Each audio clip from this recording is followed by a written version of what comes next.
menor de 10 días ni mayor de 15 días, a partir de la fecha fijada para el acto conclusivo. Una vez presentado el acto conclusivo, se entregará copia del mismo a las partes que lo soliciten y se dejará a disposición del juez las actuaciones y medios de investigación para que pueda examinarlos hasta la fecha fijada para la audiencia. 7.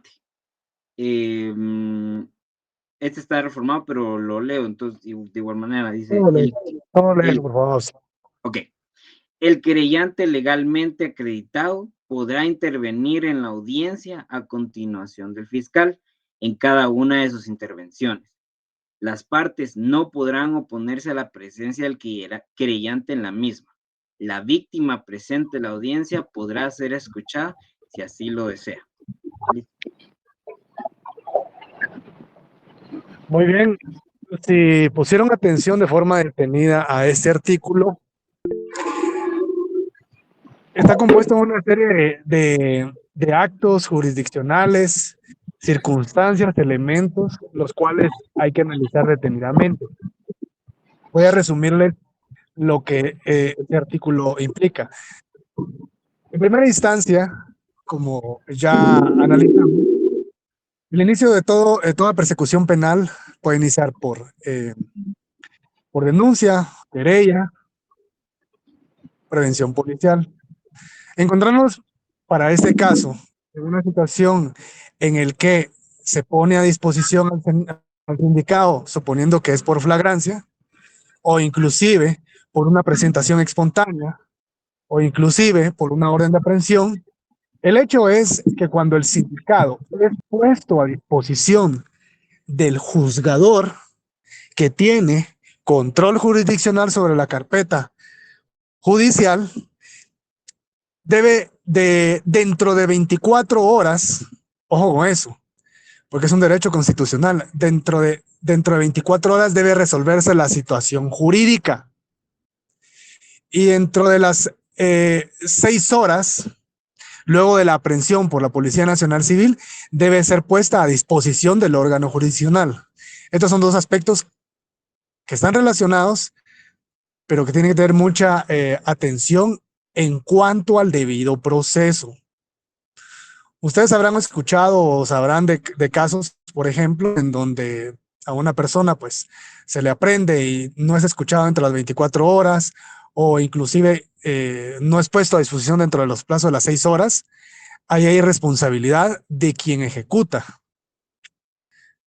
Puede ser la Policía Nacional Civil, que regularmente son ellos los que se encargan de poner a disposición, por eso ellos tienen hora límite de poner a disposición a una persona ante el órgano jurisdiccional. Asumiendo que nos encontramos en audiencia, que se encuentran en audiencia todas las partes necesarias, es decir, el sindicado con su respectivo abogado. Vayámonos a partir de este principio, digamos, de presentación. El sindicado en toda actuación judicial debe ser representado debidamente por asistencia técnica, es decir, un abogado defensor. El abogado defensor podrá ser particular o en todo caso el sindicado no cuenta con los recursos o no tiene nadie de confianza, el Estado tiene la obligación de proveerle un abogado de oficio. Esto es a cargo del Instituto de la Defensa Pública Penal. ¿Alguien le puede dar lectura al artículo 92 del Código Procesal Penal, por favor? Aparte de Austin ya leyó. Si quieres se lo leo. Muy bien, dan lectura al artículo 92 del Código Procesal Penal. Ajá. Dice defensa técnica. Correcto. Derecho a elegir defensor. El sindicado tiene derecho a elegir un abogado defensor de su confianza. Si no lo hiciere, el tribunal lo designará de oficio, a más tardar antes de que se produzca su primera declaración sobre el hecho. Según la reglamentación para la defensa oficial, si prefiere defenderse por sí mismo, el tribunal lo autorizará solo cuando no perjudique la eficacia de la defensa técnica y en caso contrario lo designará de oficio. La intervención del defensor no menoscabe el derecho del imputado a formular solicitudes y observaciones. Muy bien, miren la importancia de lo que les estoy hablando. Vamos a ir paso a paso en esta primera declaración para que ustedes tengan una estructura coherente de cómo es que se lleva a cabo todo este tipo de actuación judicial. Entonces, suponiendo que el sindicado, a él se le pregunta, ¿sí? Cuando es puesto a disposición, ¿usted tiene abogado? Sí tengo. Entonces, ¿quién es? Piden número de teléfono para poderlo contactar y de alguna forma que esté presente en la audiencia de primera declaración. ¿Por qué razón? Porque la Convención Americana de Derechos Humanos, en los artículos conducentes del 1 al 8, establece el derecho de defensa y el debido proceso. Quiere decir, aparte del artículo 92 del Código Procesal Penal, también está vinculado con el artículo 5 del Código Procesal Penal. ¿Alguien que le dé lectura al artículo 5 del Código Procesal Penal, por favor? Artículo 5. Fines del proceso. El proceso penal tiene por objeto la averiguación de un hecho señalado como delito o falta y de las circunstancias en que pudo ser cometido, el establecimiento de la posible participación del sindicado, el pronunciamiento de la sentencia respectiva y la ejecución de la misma. La víctima o el agraviado y el imputado como sujetos procesales tienen derecho a la tutela judicial efectiva. El procedimiento por aplicación del principio del debido proceso debe responder a las legítimas pretensiones de ambos. Muy bien, miren ustedes la concatenación que hemos hecho hasta este momento de los artículos citados. Entonces, encontrándose ya el sindicado con su respectivo abogado, sea que haya sido oficiado a través del órgano jurisdiccional, en que se le designe un abogado de oficio a través del Instituto de la Defensa Pública Penal o que él haya propuesto su propio abogado de confianza. Luego tenemos al Ministerio Público. El Ministerio Público tiene la responsabilidad de que debe estar preparado con la carpeta judicial de investigación, sea por flagrancia, sea porque fue objeto de investigación previa, cuyos medios de investigación deben estar debidamente incorporados y tener la certeza primero, sobre la ocurrencia de un hecho que está calificado como un delito, es decir, que haya una relación de causalidad y que se den los verbos rector del respectivo delito, independientemente de qué se trate, sea robo, robo agravado, homicidio, portación ilegal de armas, cualquier tipo de delito que supere los 5 años, porque en estos escenarios que estamos analizando para este curso, no vamos a entrarnos a los juzgados con competencia ampliada. Los juzgados con competencia ampliada son los juzgados de paz, que pueden conocer hasta delitos que no superen los 5 años. Por eso es que en el juicio común solo se resuelven aquellas situaciones jurídicas cuyo delito o implicación implique más de 5 años. Puede ser una pena relativa entre 1 y 8, entre 1 y 6, entre 2 y 6, pero el punto es que supere los 5 años. Bueno, dicho esto, el Ministerio Público debe presentarle al juzgador los medios de investigación. Ahí lo señala en el artículo 82 al que Austin le dio lectura. Habla de medios de investigación, habla también de los términos de medios racionales, medios materiales. Ojo, aquí no estamos frente a la prueba. Aquí estamos frente a medios de investigación o indicios razonables y racionales. Todas esas palabras se les tienen que ir quedando. Ya tenemos al sindicado, a su defensor, al Ministerio Público. Vayámonos con el querellante. En el último numeral que leyó Austin, se puede establecer que el querellante puede participar dentro de la audiencia. Sin embargo, esa participación es limitada. ¿A qué me refiero? Que el único ente encargado de la acción pública penal y de investigación es el Ministerio Público. Por tanto, el querellante, ya sea él o a través de su abogado que lo represente o su abogado director, en esta fase de la primera declaración no debe abordar o sumarle a la intimación o la imputación que vaya a hacer el fiscal. ¿Por qué razón? Porque que vayan a ser incorporados a través del querellante deben ser incorporados posterior al hecho de que sea resuelto la situación jurídica del sindicado en primera declaración. Así está diseñado el proceso. Entonces se le da participación nada más provisional y que se tiene por incorporado entre la carpeta de forma provisional, y más adelante ya se le va a atender como de forma definitiva. Más adelante lo vamos a ver. Entonces tenemos al abogado director del querellante y el querellante constituidos como víctima o agraviada. Ahí lo señala el artículo. Esto está concatenado con el artículo 117 del Código Procesal Penal, al que le hace unas clases atrás, no sé si fue la clase anterior, le dimos lectura al respecto. Ahí especificamos sobre quién es víctima y agraviado. Muy bien. Teniendo ya todos los sujetos procesales. Ojo, ¿quiénes son sujetos procesales? Pueden ser de forma directa o indirecta. Más adelante lo vamos a discutir. Pero teniendo este escenario hipotético, se da a cabo la audiencia. El juez procede a abrir la audiencia, indicando dónde está constituido, la hora respectiva, y que se encuentra constituido en sala de audiencia del juzgado X, ¿verdad? Hace una breve exposición o reseña sobre el objeto de la audiencia. Entonces, debe exponer el juzgador que el objeto de la audiencia es resolver la situación jurídica del sindicado y con ello recibir su primera declaración. Lo siguiente que tiene que hacer el juzgador es constatar la presencia de las partes procesales. Entonces, regularmente inicia por el Ministerio Público, lo identifica el auxiliar fiscal que se encuentre atendiendo la diligencia, se le da la palabra, el fiscal, y señala el lugar para recibir notificaciones y casillero electrónico. A continuación, le da la palabra al querellante, a la persona. También en el mismo sentido se identifica y señala el lugar para recibir notificaciones o citaciones.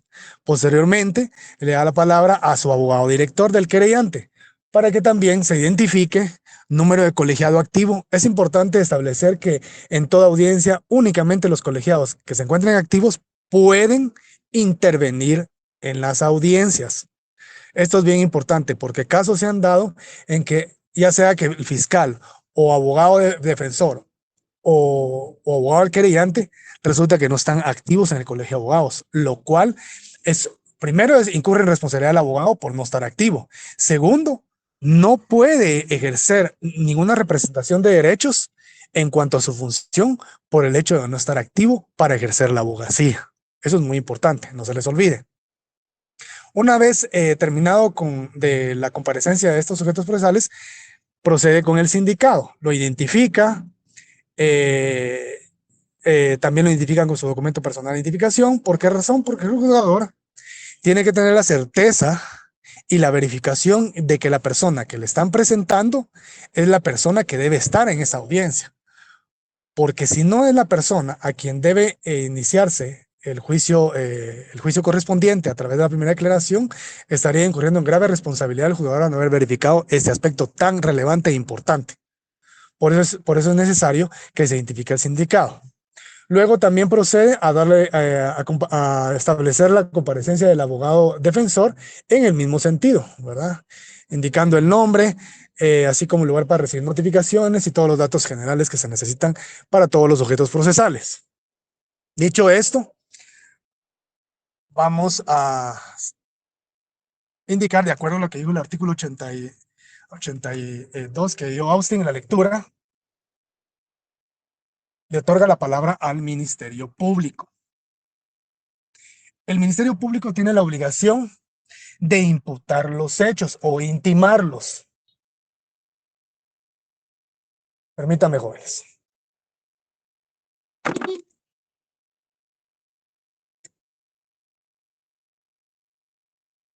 Es decir, tiene que ser una narrativa, una relación de hechos en los que señale tiempo, lugar y modo del hecho, así como su encuadramiento o vinculación o calificación en cuanto al tipo penal de acuerdo al análisis que ha hecho el Ministerio Público y a la posibilidad de que este hecho sea cometido por el sindicado, es decir, que él sea el responsable. Debe darle lectura de forma precisa al tipo penal y las circunstancias relevantes en cuanto al hecho. debe también hacer una descripción muy precisa de los medios materiales o los medios de investigación con que cuente. Es decir, dependiendo de qué delito se trate, por ejemplo, si es lesiones gravísimas, podría haber sido un arma de fuego, pudiera haber sido un arma blanca, y constatar que el cuerpo del delito, es decir, el arma, el objeto, debe contar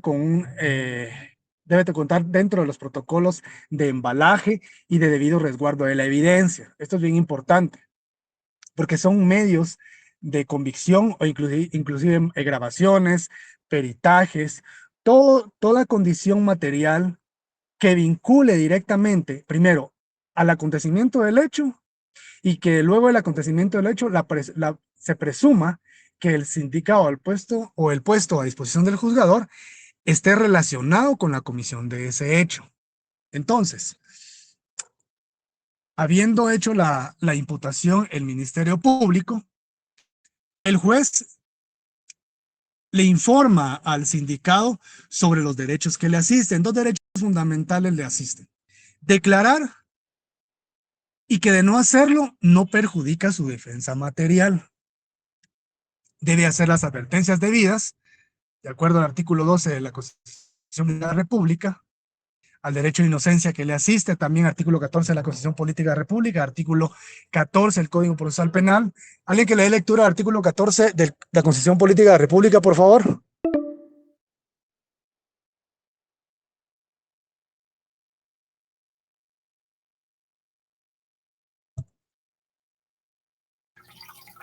Artículo 14. Presunción de inocencia y publicidad del proceso. Toda persona es inocente mientras no se le haya declarado responsable judicialmente en sentencia debidamente ejecutoriada. El detenido, el ofendido, el Ministerio Público y los abogados que hayan sido designados por los interesados en forma verbal o escrita tienen derecho de conocer personalmente todas las actuaciones, documentos y diligencias penales, sin reserva alguna y en forma inmediata. Artículo 14 del Código Procesal Penal. ¿Alguien que lo lea, por favor?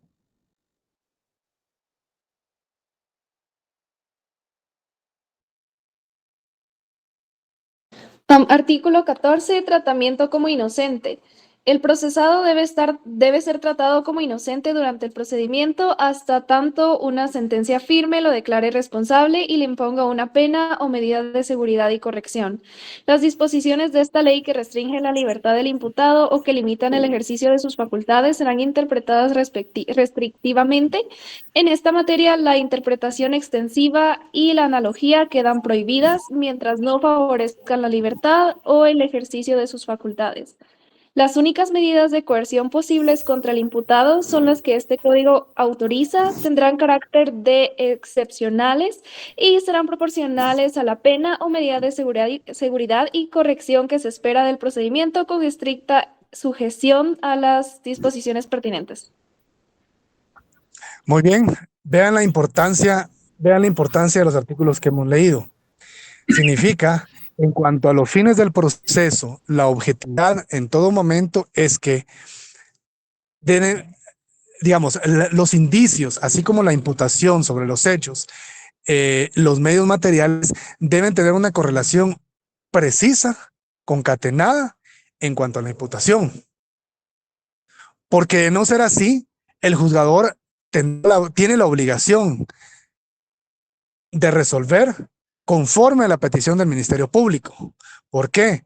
Porque en la petición el Ministerio Público expresa de forma clara la necesidad de vincularlo al proceso, debiendo dictar el auto de procedimiento respectivo.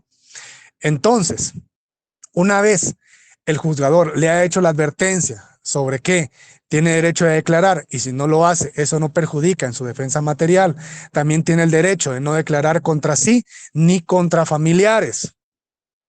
Entonces viene el juzgador y, habiendo escuchado la imputación del Ministerio Público, el juez le pregunta al sindicado: usted fulanito de tal.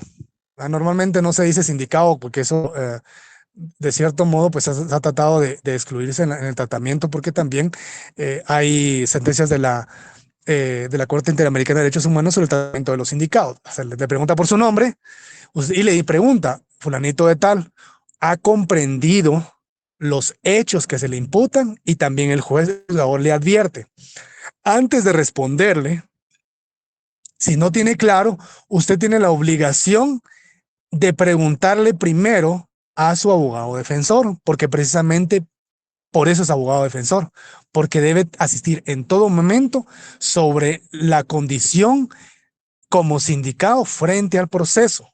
Por eso es que en el artículo que leyó Austin señala que la defensa material.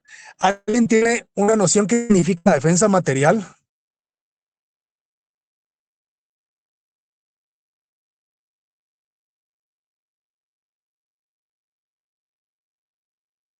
Yasmín, Sí, licenciado. Tal vez son los medios de prueba. Yasmín, por favor. ¿Qué es la defensa material?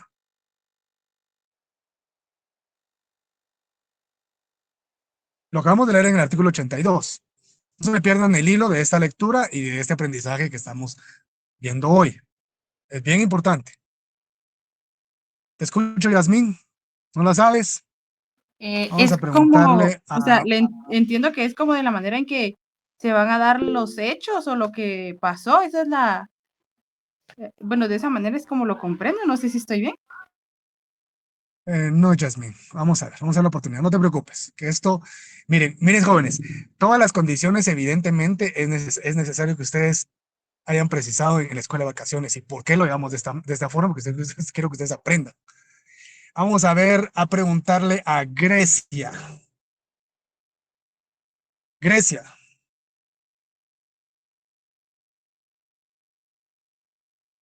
Grecia no responde, está en clase. ¿Qué manda el licenciado? Perdón, Grecia, perdón, ¿qué tienes perdón. por Dígame. defensa material?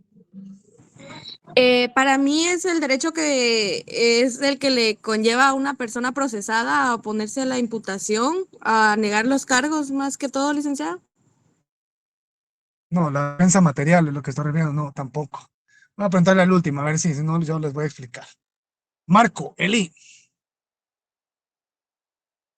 defensa material. ¿Qué tienes por defensa material? Estamos en la primera declaración. Ya le imputaron los hechos. Ahora estoy haciendo referencia en cuanto a la defensa material. Estamos en que el juez se le preguntó al sindicado si comprendió de qué lo están acusando, en otras palabras, de qué lo están imputando, de qué lo están intimando el Ministerio Público.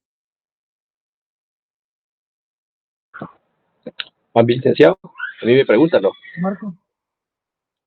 Ah, pues el defensa material es el derecho que tiene una persona procesada a oponerse a la imputación que hace el Ministerio Público, es decir, de negar y hablar de los cargos y manifestar su versión alternativa. Sí, sí, en otras palabras, sí, eso es. Voy a definir ustedes la defensa material. La defensa material es precisamente lo que acaba de decir Marco, pero para una comprensión más sencilla es que recordemos que la intimación y la imputación que ha hecho el Ministerio Público es una tesis, o sea, es una teoría del caso. ¿Se recuerdan de estos términos de la teoría del caso? Procesal Penal 1. Entonces, lo que ha hecho el Ministerio Público, en otras palabras, es su tesis no de acusación, porque no estamos discutiendo acusación, es su tesis de investigación en cuanto al acontecimiento de un hecho calificado como delito y a la posible responsabilidad de una persona que está como sindicada. Entonces, la defensa material lo que posibilita es la otra tesis. ¿Por qué un asílic? La otra tesis es precisamente donde se abre y se pone de manifiesto el contradictorio. ¿Alguien me puede decir qué es el principio del contradictorio dentro del proceso penal?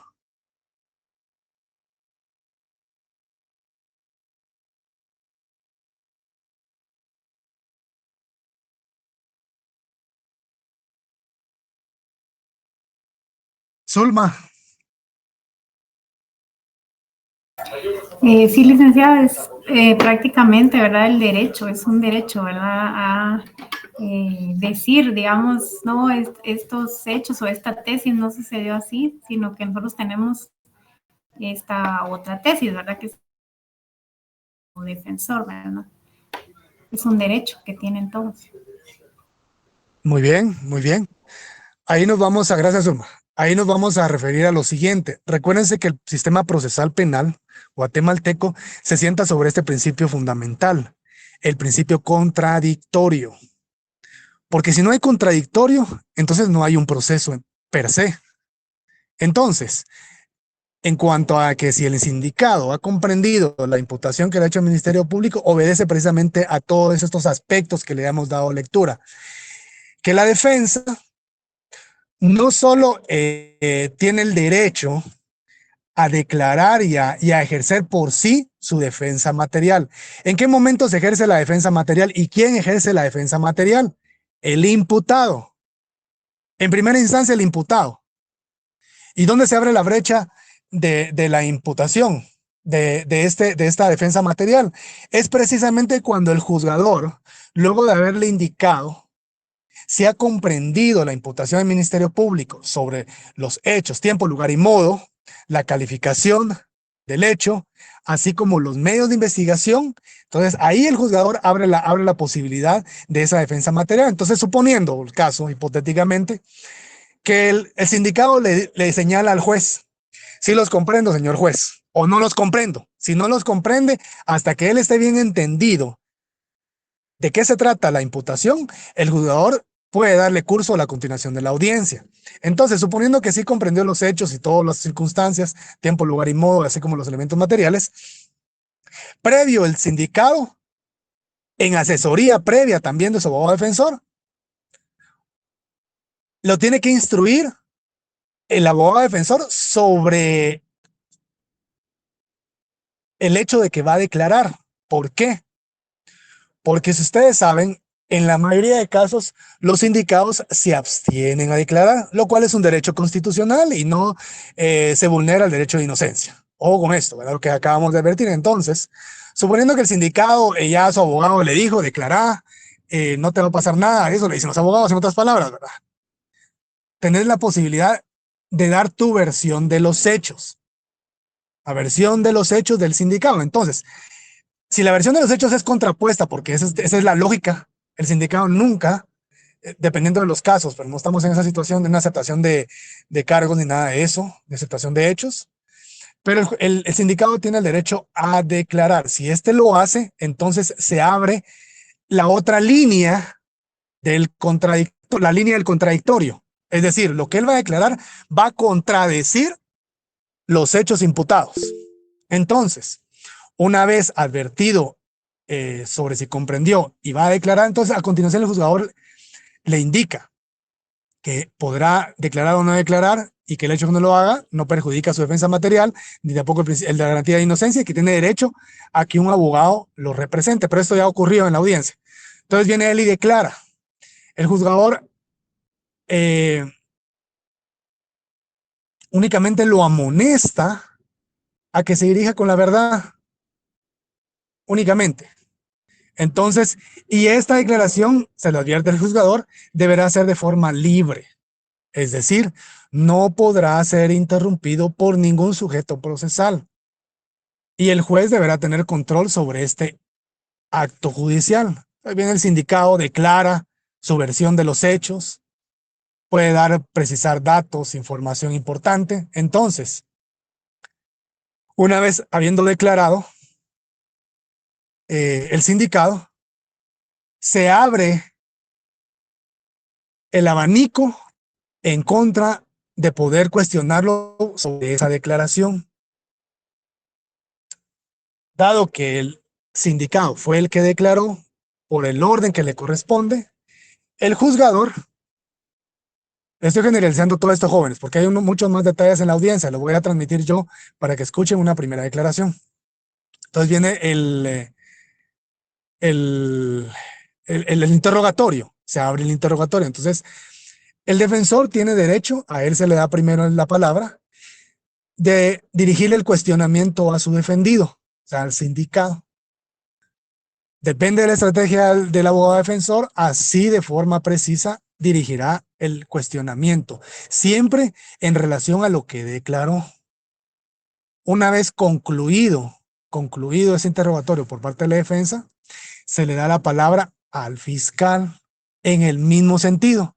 El fiscal tiene el derecho del cuestionamiento sobre lo declarado en primera declaración, es decir, sobre lo que él señaló en contradicción a la intimación. Entonces va a venir el Ministerio Público y va a tratar de afianzar su tesis sobre la acusación y circunstancias que son importantes. ¿Por qué razón?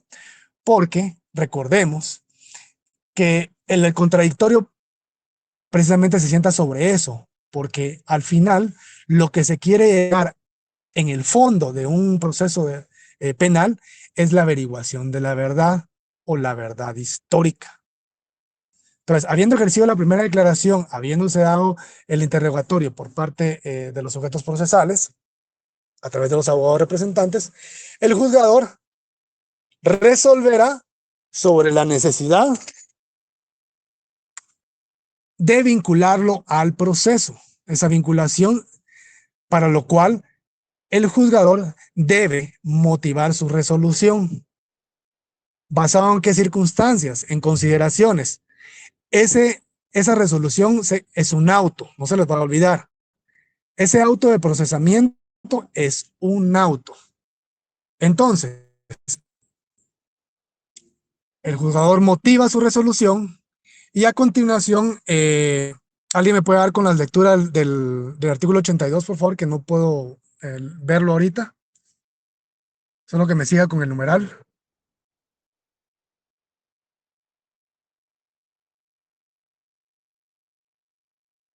Ubícanlo en las ¿Qué numeral?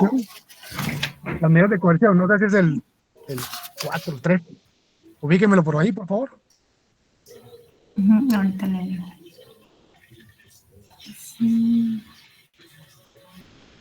Medidas de coerción, dice. Es el número 4, compañera. 4. Cuatro. Dice Léalo, por favor. el juez concederá la palabra al fiscal y al defensor para que demuestren y argumenten sobre la posibilidad de ligarlo a proceso, debiendo resolver en forma inmediata.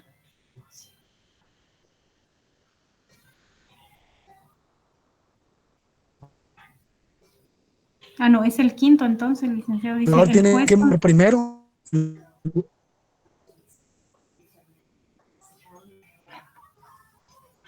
No le escuchamos. Yo creo que se salió de la reunión. Ajá. Era el quinto, era el numeral quinto. Léelo, por favor. Así dice, el juez concederá nuevamente la palabra al fiscal y al defensor para que demuestren y argumenten sobre la necesidad de medidas de coerción, debiendo el juez resolver en forma inmediata. Muy bien, entonces el primer paso, el juez resuelve la necesidad de vincularlo procesalmente, debidamente motivado. Luego que ha resuelto ese juzgador, el juez nuevamente le da la palabra al fiscal para que se pronuncie respecto a las medidas de coerción. En ese sentido, otorgándole la palabra al Ministerio Público, este debe tomar en consideración ciertos aspectos. Primero, si el delito permite medidas de coerción, permite medidas sustitutivas, porque aún sabiendo que el Ministerio Público tiene la obligación, tiene la responsabilidad de la persecución penal, también debe ser objetivo en cuanto a que si el tipo penal o el delito por el cual se está incriminando a una persona tiene la posibilidad de otorgar medidas sustitutivas, ¿verdad? O no las tiene. En ese sentido, el juzgador deberá poner especial atención a esto, a la petición que hace el Ministerio Público. Luego que el Ministerio Público se ha pronunciado sobre la necesidad de dictar medidas de coerción, sea privación de libertad o medida sustitutiva como arresto domiciliario y una caución a través de la fianza, le da la palabra al abogado defensor. El abogado defensor podrá discutir también u oponerse a lo que haya pedido el Ministerio Público. Es decir, si el Ministerio Público pidió privación de libertad, pero el delito por el cual se está vinculando procesalmente al sindicado permite una medida sustitutiva, el defensor deberá señalarlo y fundamentar argumentando debidamente esta necesidad de dictar medidas sustitutivas. A continuación, el juzgador deberá resolver sobre las medidas de coerción. Una vez resuelto las medidas de coerción, permítanme, compañeros.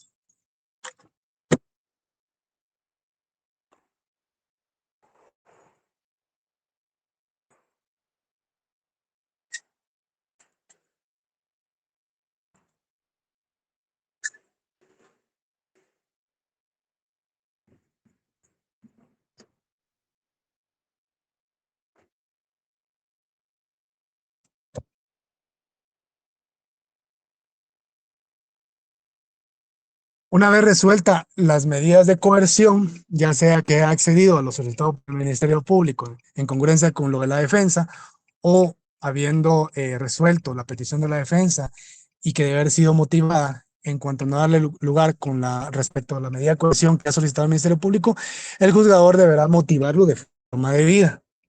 Una vez resuelto esta condición, se discute sobre el tiempo de investigación.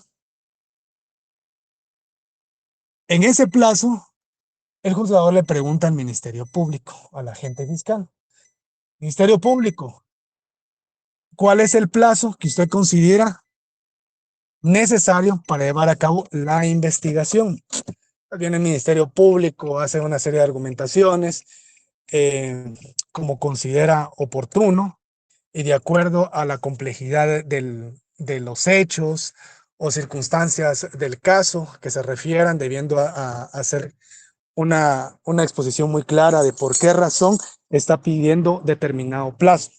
Una vez resuelta la medida sustitutiva, en todo caso se le dio, y si él se le ha otorgado el derecho de una medida sustitutiva, el plazo de investigación no deberá ser superior a 3 meses. En dado caso, no deberá ser superior a 6 meses. Si en dado caso se dictó medida sustitutiva, el plazo de 6 meses. Si se dictó privación de libertad y no se otorgó medida sustitutiva, el plazo no debe ser mayor a 3 meses. Ese es un plazo improrrogable. Hay ciertas condiciones en las que el Ministerio Público podrá solicitar una ampliación del plazo, pero no lo vamos a discutir en este momento. Estamos hablando de cuestiones muy generales.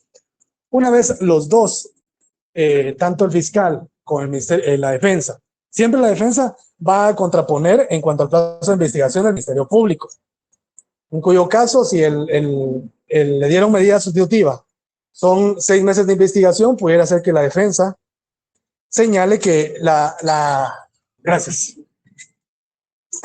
señale que la necesidad, que la investigación no es necesario 6 meses, sino puede ocurrir en 5 o en 4 o en lo que él considere la defensa, pero será el juzgador quien deberá resolverlo de forma debida. Perdonen, compañeros, me voy a cambiar de la computadora. Denme un momento.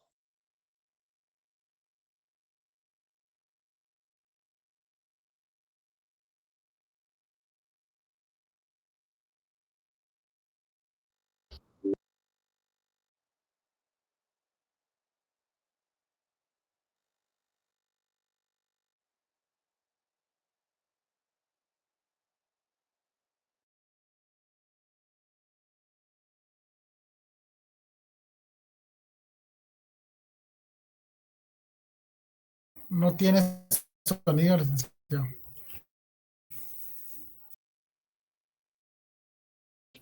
¿Nos escucha, licenciado? Se cambió de dispositivo, dijo que se esperen un rato. Ahí está. Ahora sí ya. Les decía que una vez argumentado por parte de los abogados representantes del Ministerio Público de Defensa, el juez resuelve sobre el plazo de investigación. De tal manera que, siguiendo con la lectura del artículo 82, podemos concluir con la audiencia de primera declaración. Les pregunto a todos, ¿ha quedado claro hasta este momento lo que hemos señalado? Quiero que pregunten si algo no quedó claro. Yo tengo una duda, perdón, licenciado. Sí, Leslie, te escucho. Dijo que si no se le daba una medida sustitutiva, el plazo era de 6 meses, ¿verdad? No, de 3 meses. No mayor a 6 meses. Si no se le da medida sustitutiva, son 3 meses porque hay privación de libertad. Son 3 meses. Ok, sí. Ok, ahí estaba confundida, gracias. Entiendan que yo sé que a veces hace bola y yo tal vez también los incurrí en este error, en este que se hicieron bolas, pero precisamente a 3 meses privación, a 6 meses medida sustitutiva. Así de claro. Licenciado, usted como abogado defensor de alguna persona, ¿qué le diría que declare o que no declare? Buscando, ¿verdad? Siempre que su patrocinado quede en libertad. Miren, pues, importante esa pregunta que has hecho. No te la voy a responder, pero sí te voy a hacer el siguiente análisis. Si estuviera en la posición de un abogado defensor, en todo momento el pensamiento y el análisis de la asistencia técnica debe ser en función del beneficio. Siempre va a perseguir que no quede ligado a proceso. Y si queda ligado a proceso, que los hechos o los verbos rectores no concuerdan o no encuadran dentro de la calificación que ha señalado el Ministerio Público. Es decir, luego de que el Ministerio Público le hace la imputación, viene el juez y le pregunta al sindicado, ¿ha comprendido los hechos que se le imputan? En ese momento, ya el abogado defensor, primero, tenía que estar en contexto con los medios de investigación. Es decir, si el abogado defensor no tuvo acceso a la carpeta de investigación, cometió el primer error. Y si no lo advirtió en audiencia de primera declaración, otro error. Muchas veces los abogados, pues cuando se empieza a litigar, acarrean dudas y se quedan con las dudas. Pero miren, pues señores, el principio de garantía de publicidad del proceso penal es importante. Por eso hice que leyeran el artículo 14 del Código Procesal Penal y artículo 14 de la Constitución. Vayámonos al artículo 12 de la Constitución Política de la República. Yo se los voy a leer. Solo quiero quedarme con esto porque necesito que escuchen un audio. Voy a leer ese artículo 12. Ya que el contenido hoy fue bastante cargado y la verdad es que les di las cuestiones medulares de la primera declaración. No nos metimos a conceptos, sino nos metimos a que ustedes comprendan cómo es que se lleva a cabo la primera declaración. Vamos a ver, artículo 12 de la Constitución Política de la República. Vamos a ver, aquí lo tengo, ya está. Está, derecho de defensa. La defensa de toda persona y sus derechos son inviolables. Nadie podrá ser condenado ni privado de sus derechos sin haber sido citado, oído y vencido en proceso legal ante juez o tribunal competente y preestablecido. Tengo un audio que quiero que le pongan atención, porque de forma relevante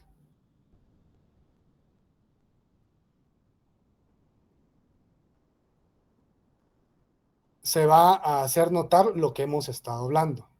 ¿Qué ocurre en la vida real? Porque esto es una situación importante. Voy a ver si es permítanme. Buenas noches, siendo Ponga las atención. 21:22 del 30 de agosto de 2023, ubicados en el Juzgado de Paz Penal de Faltas de Turno del municipio y departamento de Guatemala. ¿Escuchan? Sí, licenciado. Continuamos. conocer acerca de la carpeta judicial identificada con el número 0141-2023-01973. El objeto de la presente audiencia es hacer saber motivo de detención y resolver la situación jurídica. El señor Selvin Manolo Franco Rodríguez. Conoce de la presente audiencia la juzgadora Carmen María Arevalo Hernández, titular de este órgano jurisdiccional. Verificando la presencia de los sujetos procesales, se establece que se encuentra presente el señor Selvin Manolo Franco Rodríguez, quien presenta documento personal de identificación con código único 1948 11.042.005. Buenas noches, don Selvin. Buenas noches, señora juez. Se verifica la presencia de la abogada particular Miriam Elizabeth Mus Pérez, quien se identifica con carnet del Colegio de Abogados y Notarios de Guatemala, colegiada 30.583, activa al 30 de septiembre de 2023. Buenas noches, abogada. Buenas noches, honorable jueza y sujetos procesales presentes, señalando lugar para hacer notificaciones y citaciones. La octava avenida 20-22, edificio Castañeda Molina, segundo nivel, oficina 26, zona 1, casillero electrónico MM00023287 y el número de teléfono 3109-2125. Muchas gracias, honorable juzgadora. Se toma nota de los lugares señalados para recibir notificaciones y citaciones. Se hace constar que a esta sala de audiencias no ha comparecido persona alguna a efecto de que manifieste algún interés en la presente audiencia. Señor Selvin Manolo Franco Rodríguez, le hago saber que en este momento se va a llevar a cabo audiencia de primera declaración en virtud de usted haber sido puesto a disposición de este juzgado por agentes de Policía Nacional Civil. En cuanto a sus derechos constitucionales, le hago saber que usted goza del derecho de declarar o guardar silencio. Su decisión no lo va a perjudicar, no va a ser obligado a declarar en contra de sí mismo, en contra de sus parientes dentro de los grados de ley, en contra de su cónyuge o persona unida de hecho. Existe el derecho a la presunción de inocencia. Esto quiere decir que usted va a ser considerado inocente durante el transcurso de la presente audiencia, mientras no se establezca legalmente su responsabilidad en la comisión de un hecho que sea constitutivo de delito de falta. También el derecho de proveerse de un abogado defensor de su confianza con quien puede consultar la actitud a asumir. En caso de que no cuente con los medios económicos, se le puede designar un abogado del Instituto de la Defensa Pública Penal que puede ejercer su defensa técnica de manera gratuita. ¿Comprendió sus derechos, señor Franco Rodríguez? Sí, señora juez. ¿Otorga usted su defensa técnica a la abogada Mus Pérez? Así es. Bien, se toma nota y se tiene por apersonada como abogada defensora la abogada Miriam Elizabeth Mus Pérez. Señor Selvin Manolo Franco Rodríguez, a continuación le amonesto para que usted se dirija con la verdad en todo lo que manifieste durante el transcurso de la presente diligencia. Voy a proceder a tomar sus datos de identificación personal. ¿Su nombre completo? Selvin Manolo Franco Rodríguez. ¿Es usted conocido con algún apodo o sobrenombre? No, señora juez. ¿Sabe el número de su DPI? No me lo sé. ¿Qué edad tiene? 35 años. ¿Estado civil? Solo soy un hijo. ¿Es soltero legalmente? Ajá, sí, solo estoy ¿El nombre de su conviviente? M. Melanie Díaz Muñoz. ¿Profesión oficio suya? Yo trabajo en la terminal, señora juez. Ahí jalo bultos. ¿Sus ingresos económicos cuánto gana? O sea, aproximadamente gano como 25 quetzales, 30. ¿Eso es diario, es semanal, quincenal? Diario, señora juez. ¿Es guatemalteco? Ajá. Conteste sí o no, por favor. Sí, señora juez, soy guatemalteco. ¿En qué parte de Guatemala nació? En Sansur, Palencia. ¿En qué fecha nació? El 88. ¿Qué día y qué mes? 22 de marzo. ¿Nombre de su padre? María Antonio Avelino Franco Catalán. ¿De su madre? Irma Yolanda Rodríguez Pineda. ¿Dirección de residencia suya? 15 Avenida, 8-51. Colonia Renacimiento, zona 18. ¿Número de teléfono? 54 88 0471. ¿Tiene hijos? Sí, tengo dos. ¿De qué edades? Uno de 7 y una de 9. ¿Cuántas personas dependen económicamente de usted o ninguna? Mis dos hijos y mi esposa con la que vivo. ¿Ha estado detenido anteriormente o esta Sí. es la primera vez? Sí, estuve detenido. ¿Por qué motivo? Por violencia contra la mujer. ¿Recuerda cómo terminó ese proceso? ¿O todavía está? No, ya está cerrado el caso, ya está terminado. ¿Recuerda cómo terminó? Fue aquí en el juzgado de homicidio, pero solo... ¿Sabe si le dictaron sentencia o si le dictaron falta de mérito o no recuerdo? No me recuerdo muy bien, pero sí ya se cerró el caso. Ya. Tomando en consideración que no se encuentran presentes los agentes de Policía Nacional Civil, le voy a hacer saber a usted en este momento, señor Franco Rodríguez, el hecho que se le atribuye. Preste mucha atención. En esta audiencia, jóvenes, es una audiencia en juzgado de turno, de paz de turno de la ciudad de Guatemala. Aquí no se le da participación al Ministerio Público porque precisamente en todos aquellos delitos que son penados con multa y faltas, no hay injerencia o vinculación en cuanto al ente investigador, que es el Ministerio Público. Por esa razón, en esta audiencia no se hizo la comparecencia del Ministerio Público, pero sí hace ver la relación la jueza en cuanto que ninguna persona se presentó a hacer alguna manifestación de interés. Discutamos un poco lo que hasta el momento les he platicado y lo que han escuchado. Por favor, necesito saber opiniones, independientemente sean dudas o circunstancias. Quiero participación de ustedes porque solo nos quedan 9 minutos de clase. Por favor.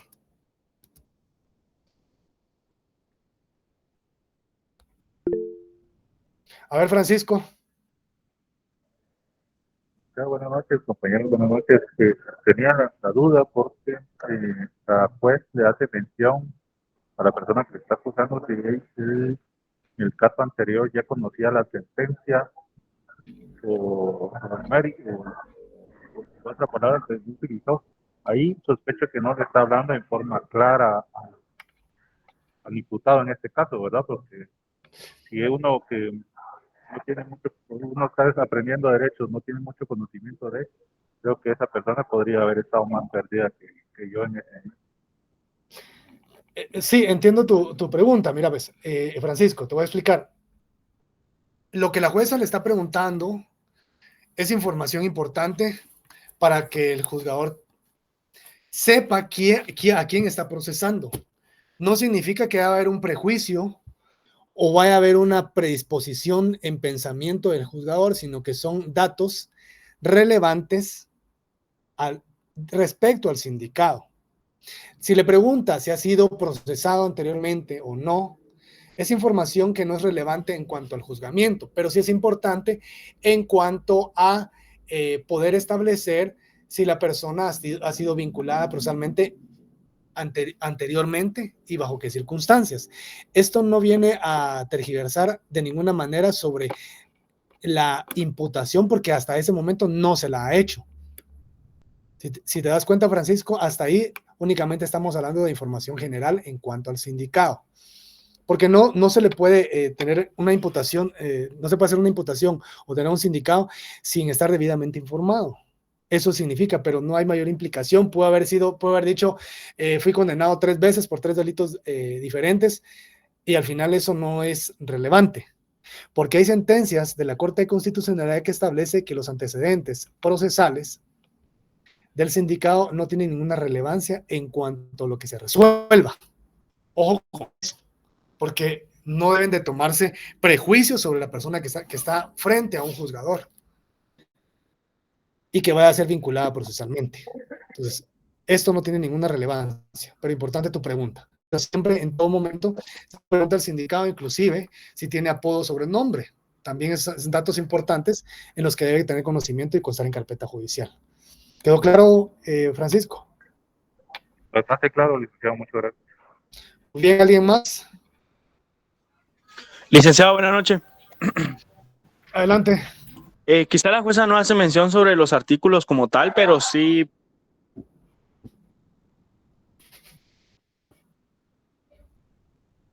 Se fue Oscar.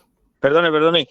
Quizá la jueza no hace como tal mención de los artículos que trata, pero sí sobre lo que habla cada artículo. Por ejemplo, en el artículo 12 de la Constitución, donde le hace saber de que tiene derechos como persona y que son inviolables.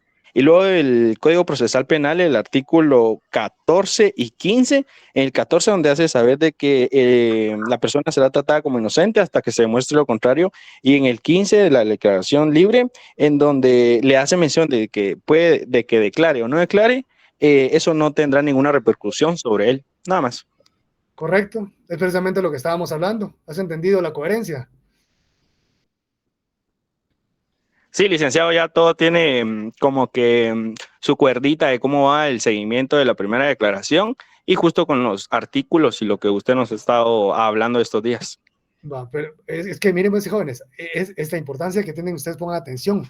Ustedes se van a dar cuenta de que podrán, yo no los voy a inundar de teoría, ni de conceptos, ni de definiciones, pero sí tienen que manejarlo. Es súper importante esto, porque esto es lo que van a ir a ver a la calle, ¿verdad? Otra advertencia más.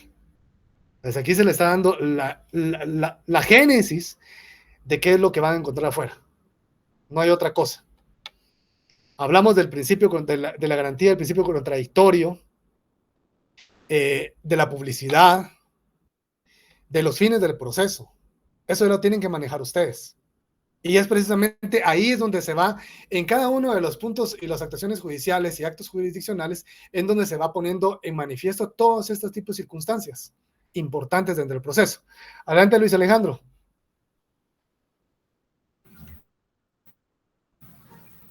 Sí, licenciado, buenas noches. Yo tengo otra duda. En el caso de cuando ella se refiere a él en su estado civil,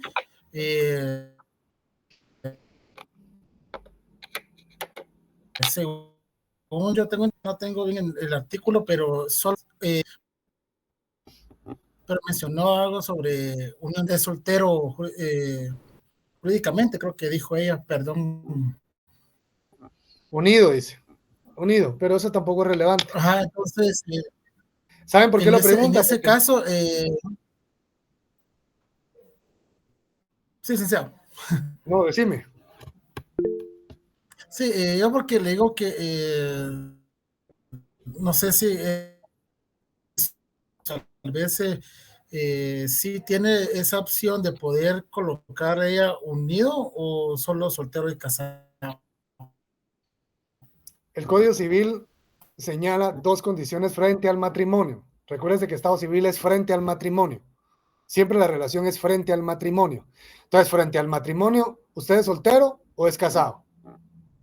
Pero la ley civil no contempla unido. Es decir, no hay tres condiciones frente al matrimonio. Porque por eso es frente al matrimonio. O se está casado o no se está casado. Si no se está casado, se es soltero. Si se está casado, pues obviamente está casado. Pero no hay una condición tercera que refiera como una cuestión ecléctica o cuasi matrimonio. Eso no existe. Civilmente o es casado o soltero. Eso de unión de hecho es una condición que va a ser importante en cuanto a que no voy a abonar en eso, pero por la pregunta que me estás haciendo, eso es relevante en la vida civil. Si quieres, si la persona, por ejemplo, la mujer, ¿verdad?, que está unida, quiere hacer valer esa unión de hecho por algunos derechos patrimoniales. Si quiere hacer valer derechos en cuanto a cuestiones de reconocimiento de hijo, que van a ser aspectos familiares, pero en materia penal no tiene nada que ver. Eso no es relevante, eso no es importante acá, solo es información que necesita el juzgador.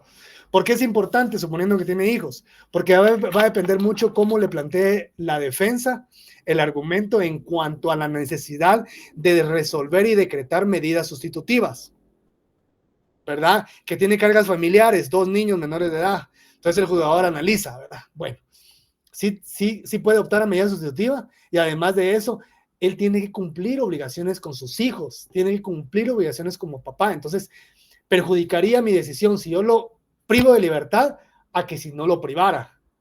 Imagínense la relevancia que tiene de por qué se hacen esas preguntas, pero tienen una razón de ser, porque el juzgador debe ser en todo momento consciente.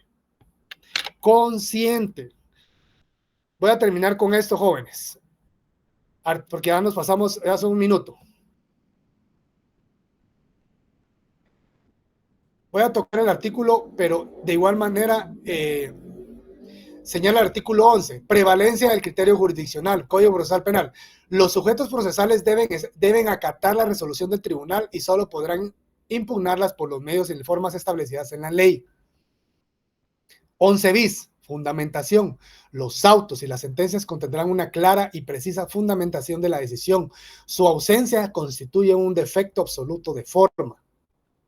La fundamentación expresará los motivos de hecho y de derecho en que se basare la decisión, así como la indicación del valor que se le hubiere asignado a los medios de prueba. La simple relación de los documentos del proceso o la mención de los requerimientos de las partes no reemplazarán en ningún caso a la fundamentación. Toda resolución carente de fundamentación viola el derecho constitucional de defensa y de la acción penal. Eso es a lo que me estoy refiriendo cuando se resuelve. Este tema todavía lo vamos a dejar inconcluso. Pero en síntesis, solo quiero saber si tienen claro hasta este momento lo de la primera declaración, que aquí en una hora vimos lo que es en una semana. Pregunten aspectos diferentes a la identificación. Quiero ver si tienen clara todo o tienen duda de algo o algo no les pareció o tienen duda específico al respecto de un punto. Quiero escucharlos, por favor.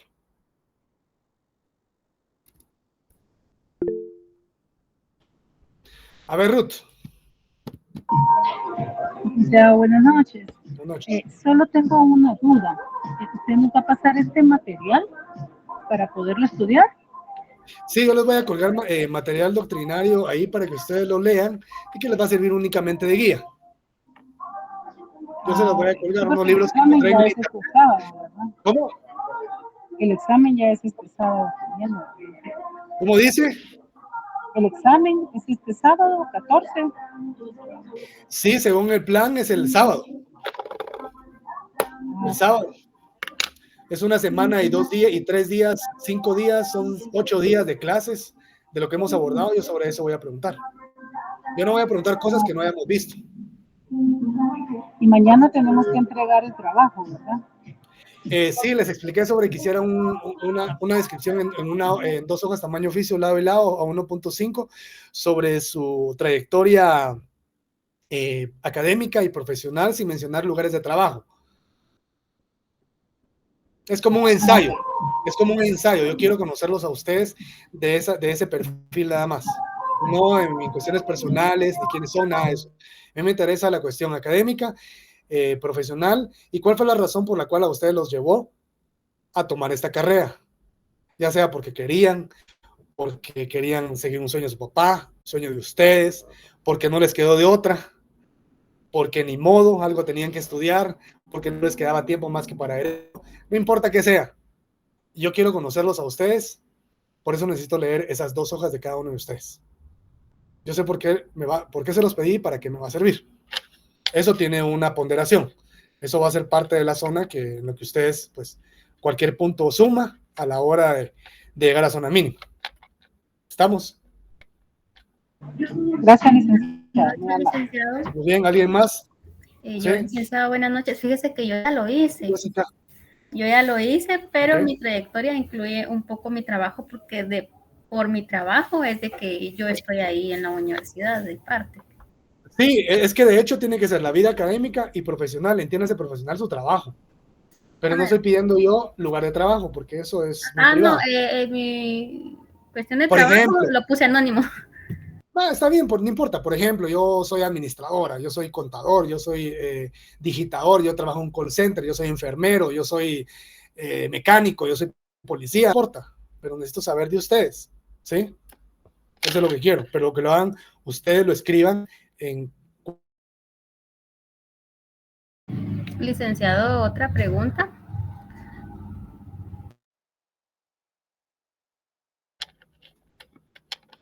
Licenciado, ¿se le va a poner carátula formal y todo? No, solo quiero nombre y número de carnet. Ok, gracias. Y sección, solo eso. Bueno. En una línea. No quiero que me vayan a hacer trampa poniéndome una página o media página con sus datos. Eso es hacer trampa. Yo solo quiero, a mí me interesa el contenido, no me interesa el adorno. Licenciado, disculpe. Recuérdense algo, ahorita te doy la palabra, Oscar. Yo soy del criterio. Yo tengo una apreciación de las personas, no por sus notas. Las notas pueden decir cualquier cosa. Una nota de 100, una nota de 99, una nota de 80, una nota de 61. Puede decir cualquier cosa. Para mí una nota no es relevante. Es importante para ganar, porque es un crédito, porque hay que sumar, pero para mí la nota no es relevante. Para mí es relevante la persona en el sentido de conocimientos, y se demuestra en lo que uno lee, en lo que uno escucha, la forma en que argumenta. Ahí, eso es lo que realmente vale. Para mí eso es lo importante. ¿Estamos claros? ¿Quién me había preguntado, Oscar? Licenciado, con una consulta, yo no sé si ya lo había mencionado antes, yo no lo he escuchado, pero el sábado nos va a dejar entrar nuestras leyes.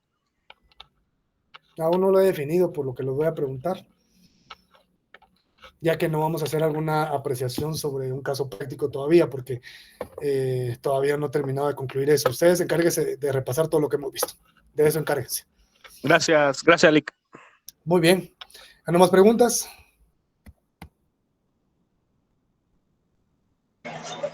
Todo claro, licenciado. Muy bien, Carla. Francisco, otra pregunta, ¿tenés? Sí, licenciado, muchas gracias. Perdón, fíjese que nosotros habíamos formado un grupo de trabajo, no sé si... Ya los podemos mandaron, eso lo mantener. voy a ver con Marco, porque parece que había un poco de premura en relación a que ustedes lo enviaran y se pusieran de acuerdo, pero ya él me dijo que lo mandó el correo, yo no he checado el correo, lo voy a leer y ahorita ya termino de conformar. Gracias, licenciado. Muy bien, solamente jóvenes. Sí, Armando. Licenciado, buenas noches. Disculpe la molestia. Fíjese que yo, por temas de laborales y complicaciones que tuve, hasta hoy me estoy conectando y quisiera saber cómo podría ponerme al día. O estaba escuchando que hay grupos de trabajo, no sé cómo me puedo agregar alguno. ¿No has asistido ni una vez? No. No sé, tengo que discutir bien tu caso. Voy a tomar nota. Armando Díaz, ¿no? Así es. Voy a discutir tu caso. Yo te resuelvo, dame chance. Ok, gracias, licenciado. Muy bien, Claudia, te escucho. Salazar. Disculpe, tengo el mismo inconveniente con el compañero. Hoy es el primer día que ingresé a clases. Incluso yo escribí por este medio, pero me tocó que ir a la U para que me pudieran arreglar el correo, porque era lo que yo tenía mal y no me dejaba entrar a su clase. Bueno, no sé, porque al final, según el reglamento, si tienen 3 asistencias, 3 inasistencias y justificación, prácticamente ya no tienen derecho a examen final. Entonces voy a hacer las consultas al respecto, voy a discutirlo con Marco en estas circunstancias de estas 2 personas. Bueno, gracias, Lick, te lo agradezco. Muy bien, ¿alguien más? Nuevamente, estamos en sintonía. Nos vemos mañana entonces, jóvenes. Feliz Buenas noches, licenciado. A todos, cuídense, buenas noches. Buenas noches, gracias, Lick.